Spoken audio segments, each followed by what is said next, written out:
1971 সালে ভারত পাকিস্তান যুদ্ধের প্রেক্ষাপট নিয়ে 1997 সালে বলিউডে নির্মিত হয় বর্ডার নামের একটি সিনেমা। পরিচালনা করছিলেন জেপি দত্ত। এটি মুক্তির পর তুমুল জনপ্রিয়তা পায় সিনেপ্রেমীদের কাছে।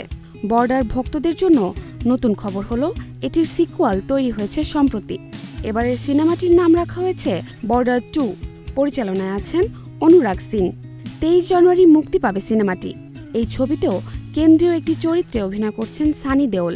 এবার তিনি মেজর কুলদীপের চরিত্রেই থাকছেন। এই ছবির জন্য তিনি নাকি সর্বাধিক পারিশ্রমিক পেয়েছেন। বর্ডার 2-তে আরও অভিনয় করছেন বরুণ ধাওয়ান, মোনা সিং, দিলজিৎ দোসাঞ্জ ও ওহান শেঠি।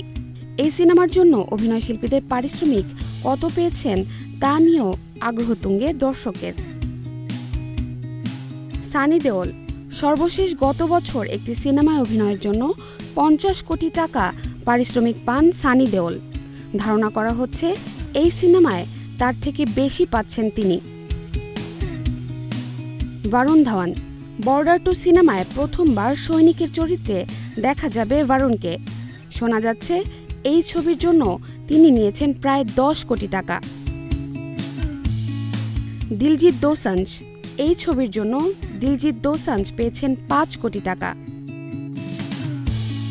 ওহান শেঠি বর্ডার 2 ছবিতে একজন সৈনিকের চরিত্রে অভিনয় করেন ওহান শেঠি। সুনীল শেঠির ছেলে এই সিনেমায় কত পারিশ্রমিক পেয়েছেন তা জানা যায়নি। নির্মাতাদের দাবি এখন পর্যন্ত যুদ্ধের প্রেক্ষাপটে বর্ডার 2 হতে চলেছে বলিউডের সবচেয়ে বড় মাপের ছবি। এবার ছবির প্রেক্ষাপট রাজস্থানের সীমান্তবর্তী শহর লংওয়ালায় ভারত পাকিস্তানের সম্মুখ সমর। জাহারা জেবিন তন্নি, নাগরিক প্রতিদিন।